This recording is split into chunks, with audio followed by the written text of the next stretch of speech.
আসসালামু আলাইকুম আকশা। ওয়ালাইকুম আসসালাম মা। কেমন আছো মা? আলহামদুলিল্লাহ আম্মু। তুমি কি আজকে একটু হাদিস শরীফ শোনাবে? হ্যাঁ, শোনাও তো। 1 নাম্বার হাদিস শরীফ, আখলিস দীনাকা ইয়াকফিকাল আমালুল কলিম। হাদিস শরীফের অর্থ, তোমার ঈমানকে খাঁটি করো, অল্প আমলই নাজাতের জন্য যথেষ্ট হইবে।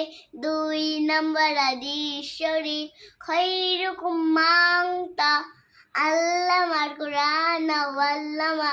2 নাম্বার হাদিস শরীফের অর্থ, তোমাদের মধ্যে সর্ব উত্তম ওই ব্যক্তি যে কুরআন শিক্ষা করে এবং শিক্ষা দেয়।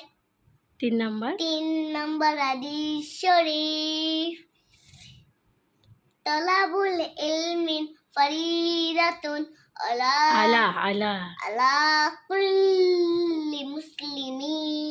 3 নাম্বার হাদিস শরীফের অর্থ, তিলি ইলম প্রত্যেক মুসলমানের উপর ফরজ। 4 নাম্বার হাদিস শরীফ, আত্তুহু শাত্তুল ঈমান। 4 নাম্বার হাদিস শরীফের অর্থ, তোমাদের পবিত্রতা ঈমানের অঙ্গ।